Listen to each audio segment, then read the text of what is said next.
Letters to Lisa, Recording 12, Compilation 2, Tattoos. And it's strange, I'm finding these letters more and more therapeutic.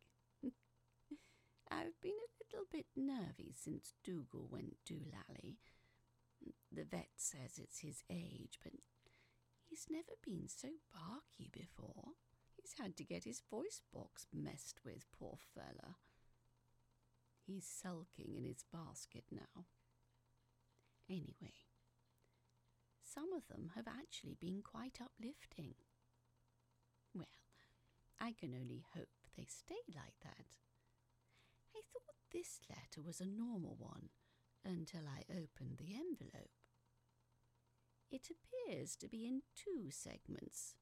There's a letter and what appears to be a telegram. I think I still have a few of my mother's that look like this. It's a bit faded, but I have a small magnifying glass I found in the bottom of my drawer. Doesn't look old, but it's faded a lot. I might just be able to make it out. I'll read the letter first. It might make it easier to make sense of the telegram. Dear Lisa, I know we only met the once, but you said if ever I was in need of help, to write to you. I hope it's okay that I did write to you. I wasn't sure whether this would get to you. I'm not entirely sure I can finish this letter. I'm sorry. I'm not the best at writing stuff. I spell stuff wrong and my grammar isn't always good. But I know that it's important for this to get to you.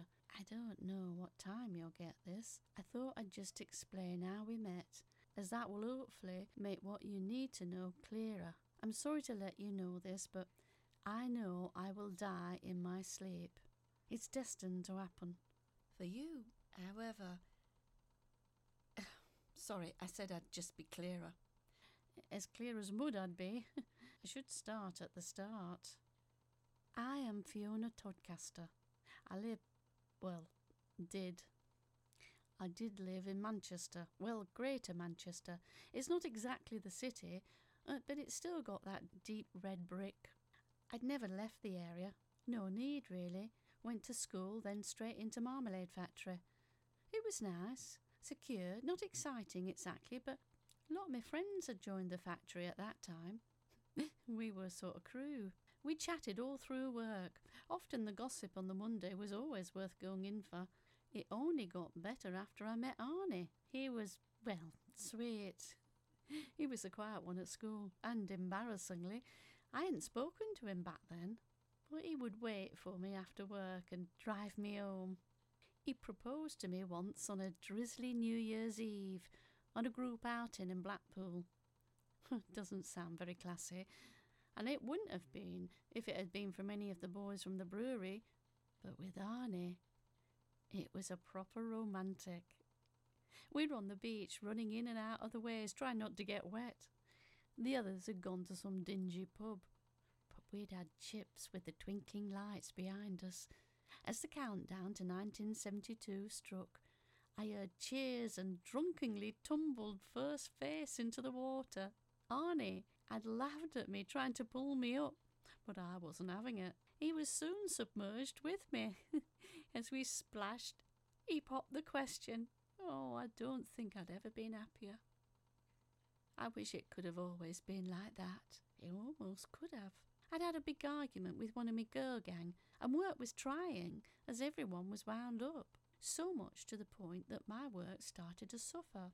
The floor manager noticed and told me rather harshly to go home until I'd had enough brain power to return. He never liked the chit-chattiness. I guess because we always called him Twatty Bobbins, as his missus looked like Mary Poppins.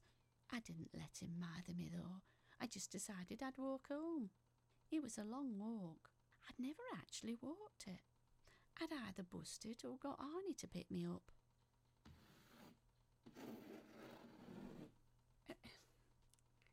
Dougal, sweetie? Do I need to lock you in the living room? Come on then. I'll give you a chew. I knew the way as I'd seen it enough out of the window. But you never realise how long a distance is until you walk it right. I was very close to walking back to ask to call Lawrie when I noticed a short man wandering about in the road. He looked delirious and was wearing pink kecks, something I'd never seen in my life. He seemed strange in general, and I thought he'd possibly got too out of it from wacky-backy in the city and had wandered too far. It was too far to run back without him noticing, so I hid behind a tree, hoping the nutter wouldn't see me. I held my breath as he stumbled past me. I had my eyes tightly shut, and I couldn't hear any steps. I released a breath. From right next to my ear, I heard, "I'm terribly sorry, but you wouldn't know where we are." I jumped out of my soul when I realised he'd walked right up to me and had stood waiting for me to open my eyes. "Oh, I'm sorry. I didn't see you there," I lied. Realising it seemed ridiculous, I added, I was just going for a leak. I barely had time to cringe before he shook me. Look, I'm terribly sorry, but please just tell me where and when I am." "Little Moss Dalston, November 12th, 1973, I said bleakly, too confused, embarrassed to be petrified. "Are you sure? Doesn't sound like a real place. I'm guessing in the UK, but 1973. So close, but not close enough." He began to ramble. "We're near Manchester, as if you didn't know that already," I pouted. He seemed rude. I wasn't sure what about, but I thought he was rather full of himself. He'd sighed and rolled up his sleeve to reveal a rather large tattoo. I wouldn't much say I cared for tattoos. Arnie didn't have any, and I certainly didn't care for this one. It looked rather infected, as it was green and swollen in places, but it was mostly all black, as though his skin were dyed like a shirt might be. He noticed me, squirming at the sight of the mess. "Oh, I'm so sorry about this, but hey, maybe you'll enjoy it." He smiled at me, wincing as he held his hand out as though to shake it. "I'm sorry, sir, but I'm not that sort of girl," I spat out, fairly sure I knew full well what the cheeky sod meant. He laughed somewhat, but still held out his hand with the ink on it. Oh no, you misunderstand. I'm John. Sure, that's a name. I just thought people shake hands in 1973. Just trying to be polite." He grinned at me in a way that made my stomach curl. He wasn't an ugly man, just untrustworthy. But me mam didn't raise a rude girl. Well, I didn't want to prove Bobbins right. I shook his hand. Well, that's what I thought I did. That would have been simple. Oh, I miss simple. In fact, what happened the minute I touched his skin? He smiled a wild smile, and a stabbing pain crept into the palm of my hand. Leaping backwards, I noticed that through the middle of his palm his tattoo seemed to be seeping onto my hand. A slimy 3D slime that was seeping into me. I screamed, "Ah!" John, if that was what the bastard's name was, didn't flinch. He seemed calm. He let go with my hand, which now ached. "What have you done?" "I'm sorry, but as I said, you might enjoy it," he said almost politely. He stood back and waved at me, waved a now clear hand on an arm that no longer held the inky tattoo. I wound up for a punch when everything flashed blue and I was standing in a music hall. In fact, there was a band playing, so I had to make my apologies and leave. That's how that bastard had given me what your daughter delightfully referred to me as TARDIS Torrance. Took me 40 years to get back to England before I realised I needed to work on getting to the right time. But yeah, that's how we met.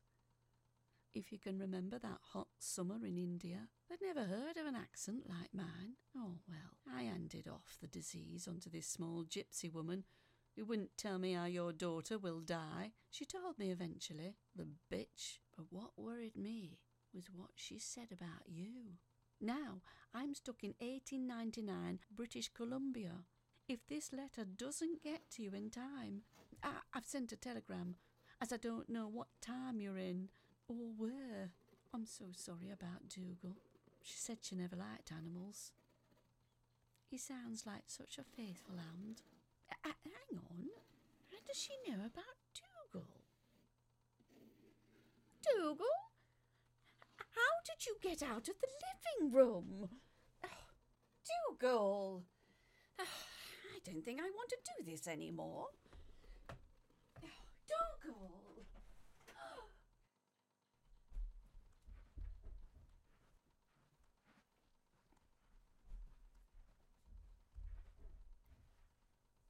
Hello, Lisa's little fans.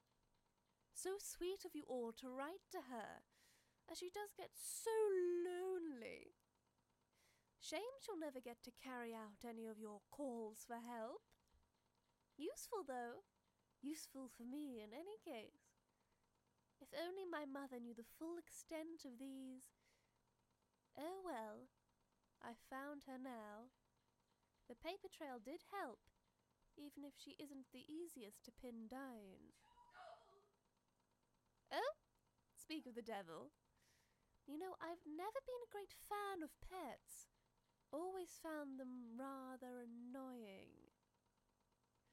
Well now, let's finish this recording. Can't mess up the archive. He sounds like such a faithful hound. Well, we've not got to worry about that anymore. Blah, blah, blah. Yours, Fiona. P.S. Let me know if you are okay if you can. How nauseating. Well, that's the end of that. Yes, I'll let you in. I'll just turn this off first. Rather distasteful to record the killing of one's own mother. Bye!